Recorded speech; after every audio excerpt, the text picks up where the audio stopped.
Coming up this week on the show, Brody explains how an old Fort Mill law is causing conflict among pet owners. and Fort Mill School District is joining a lawsuit against Jewel. Luke has the details. Plus, pesky potholes all over Fort Mill. Elliot shows us roads to avoid near school. It's Friday, November 20th, and the buzz starts right now. Happy Friday, Fort Mill. I'm Bella. And I'm Evan. Although some holiday breaks are coming up soon, our Yellow Jacket athletes aren't taking a break just yet. Delaney's here to give us an update on sports. Hey Fort Mill, I'm Delaney and you're watching The Buzz Sports.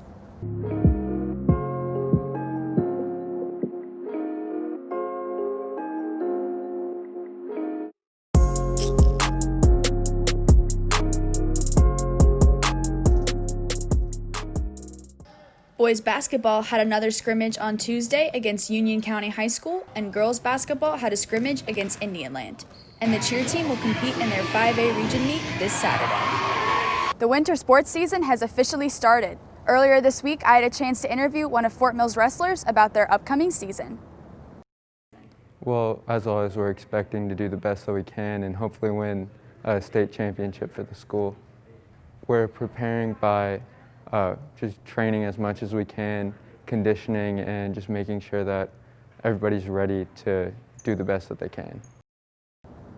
I'm Delaney reporting for The Buzz Sports.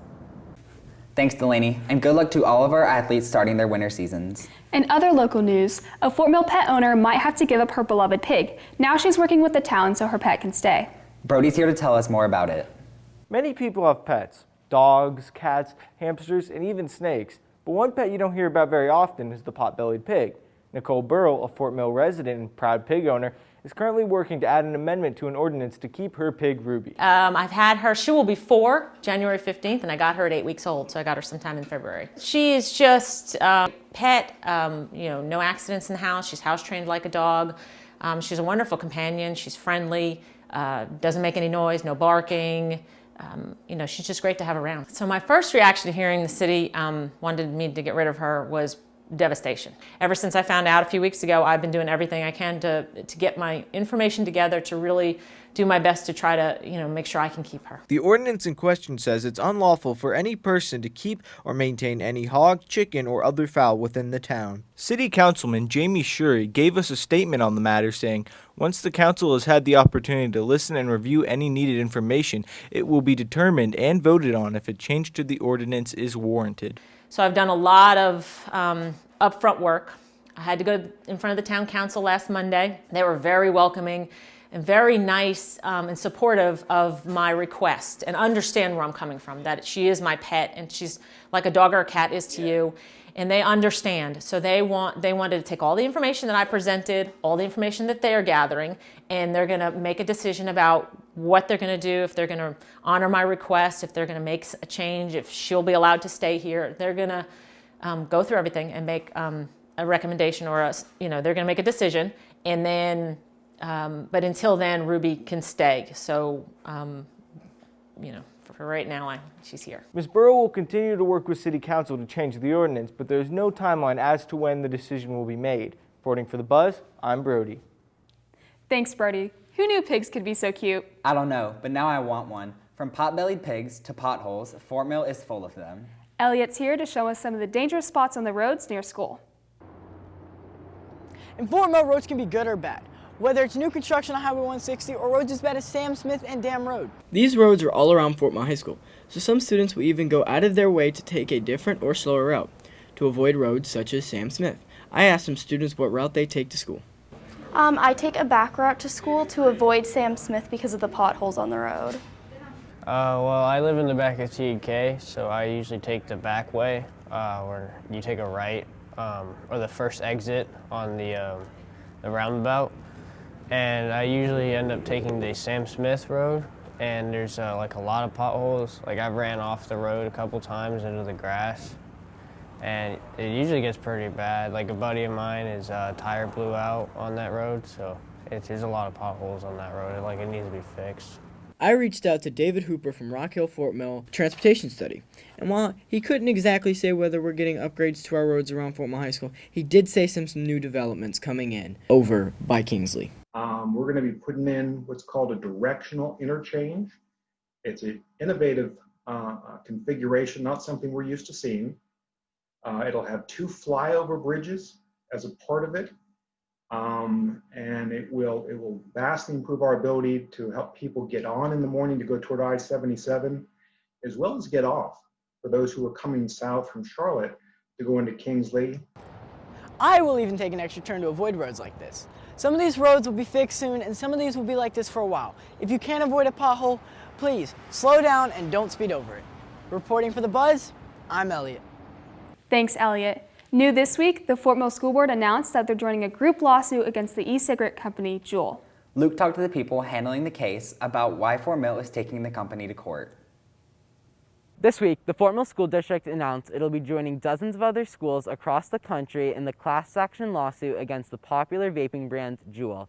Juul is being alleged with misleading information, despiteful claims, and specifically branding itself to teens.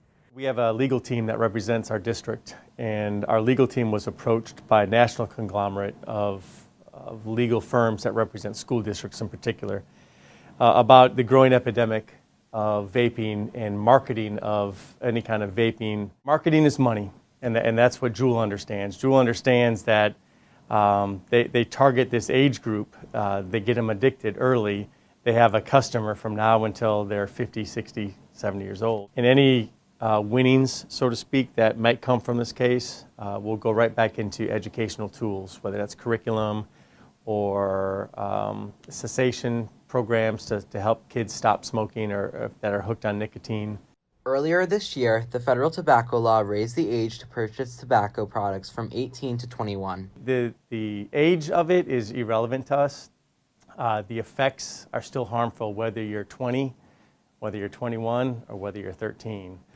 So again, if we can keep kids safe, that's our job, and that's what we're trying to do. Although it could be a while until we see the final results of the lawsuit, it's important that Fort Mill continues fighting the vaping epidemic. For all the updates, make sure to follow us on all of our social media pages. I'm Luke, reporting for The Buzz. Thanks, Luke, for breaking down that lawsuit. Speaking of lawsuits, the 2020 election may be over, but a legal battle is still creating uncertainty. Michael's here with a new update of the lawsuits, recounts, and claims of voter fraud. No matter where you lie on the political spectrum, I'm sure we're all happy that the election is pretty much over. After a long and tedious vote counting process, President-elect Joe Biden has won the last few states and has clinched the election. But with suspicions of voter fraud in key states and multiple local elections coming down to less than 1% of the vote, the president has filed many lawsuits against these states in order to make sure that the election was fair. Now I know what you might be thinking. Could he really overturn the election? Well, I did some research of my own to find out some basic information about the legal feuds, some recent updates about them, and to see if anything like this have ever happened in the past.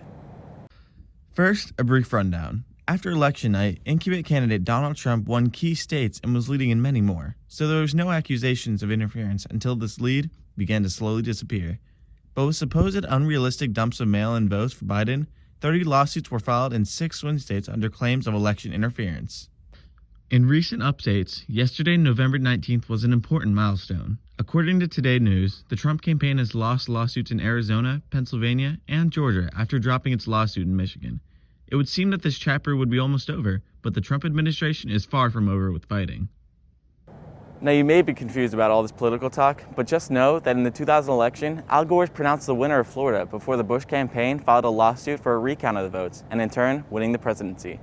But in the case of 2020, most of these lawsuits are being shut down for their lack of evidence, so it's probably safe to say that Joe Biden will be this country's next president. But it's important to know that we're all Americans, and it will take all of us to get through these turbulent times. Reporting for The Buzz, I'm Michael. Thanks, Michael. It's good to know what's going on, but I'm hoping to take a break from politics this Thanksgiving. It's hard to believe that we still have another holiday before Christmas. It seems all the stores are already pushing their Black Friday deals. Bryn is here to give us a rundown on how businesses are doing Black Friday a little differently this year. Thanks, guys. After seeing so many holiday decorations up, I think Fort Mill's ready to kick fall to the curb. That means it's officially time for holiday shopping. Let's take a look at how the biggest shopping day of the year will be different. Not only will stores be offering deals on November 27th, some stores like Walmart, Best Buy, and Target are providing their best deals in-store now to discourage crowds of shoppers on Black Friday. These stores are also having online deals to encourage people to stay home. I wanted to find out what Fort Mill students' plans are for Black Friday. If I were to go Black Friday shopping, it'd probably be online, and I'd be looking to get one of the new PS5s or Xboxes. Okay, I'll probably go up to Charlotte and see if there's any small businesses having sales. And if not, I'll probably just do a lot of it on Amazon, looking for clothes and jewelry. I will not be going Black Friday shopping because I am broke right now. Let's look at where you can get some of the top deals of the season. At Walmart, take up to 60% off on select TVs and up to 50% off on select computers and laptops. Lululemon is offering some leggings up to half off, and Amazon is taking 20% off on AirPods and AirPod Pros. If you do decide to wake up and go shopping, make sure to keep socially distanced and wear your mask. Reporting for The Buzz, I'm Bryn. Thanks, Bryn. With all the busyness of the season, it's easy to forget the true meaning of Thanksgiving. Nathan's here to remind us about why we celebrate the holiday and how the tradition got started. When you think of Thanksgiving, you probably think of all the turkey and mashed potatoes one could ever dream of. Thanksgiving isn't just a holiday about eating a lot, though. There's a deeper meaning behind all this. I went to Mr. Morgan, a social studies teacher here at Fort Mill, to dive into the stuffing and the true meaning behind all this. Well, of course, the first Thanksgiving happened in 1621 with the Plymouth settlers and the Wampanoag Indians. This is kind of the fabled and mythical first Thanksgiving. We don't know a whole lot of details about this first Thanksgiving, but it was there to celebrate them surviving the winter. Of course, colonists had it very hard, and survival in the New World was a difficult task. The Wampanoag Indians helped the Plymouth settlers planting, so before the winter time, they had a harvest celebration to celebrate their bonds together as a group of people. As far as a national Thanksgiving, it's kind of got an unusual history. If we want to think about the first national Thanksgiving, that would be in 1777 after the Battle of Saratoga. During the Revolutionary War, you have Washington and other leaders in the Continental Congress calling for a national day of Thanksgiving after that particular battle. Once again in 1789, when Washington is first elected as president, he calls for a national day of Thanksgiving. It was an informal thing that a lot of presidents would do in the early republic up through the Civil War, is call for national Thanksgiving. About the only president who did not call for a day of national Thanksgiving would be Thomas Jefferson, because he believed in a separation of church and state, and he thought that Thanksgiving was a little bit too much church and state kind of in collusion with one another. So it does not become a national holiday until the Civil War. You have Lincoln. There was a letter writing campaign to Lincoln arguing that it would bring the nation together in the middle of the Civil War to have a national day of Thanksgiving. There truly is more to Thanksgiving than meets the eye or stomach. This Thanksgiving, we can sit down and enjoy this holiday for what it truly means. I'm Nathan, reporting for The Buzz.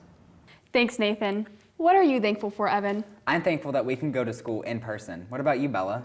I'm thankful for the support I get from my friends and family during this challenging year. Although 2020 has been tough, our JV Buzz students tell us what they have to be thankful for. I have many things to be thankful for. I'm thankful for my family because they love and support me. I'm thankful for my friends because they can always put a smile on my face. I am thankful for my friends and my family. My friends are always super fun to hang out with and always there for me, and then my family, they're always loving and caring. I'm thankful for my family. My family's done a lot for me, and they give me food and clothes to live. I'm also thankful for my friends. They've done a lot for me, and they mean a lot to me. I'm thankful for my friends, my family, and my dog, Frankie. I'm thankful for a lot of things. One of them being family. My family's, they take care of me, and I'm very thankful for them. I am thankful for my family. I am thankful for all the teachers and staff of Fort Mill High School. I am thankful for all my friends and family and the people who support me in everything I do. Thanks, guys, and thanks to our viewers for watching. That's all we have for you this week. Until next time, I'm Bella. And I'm Evan. Have a fantastic Friday and a terrific Thanksgiving, Fort Mill.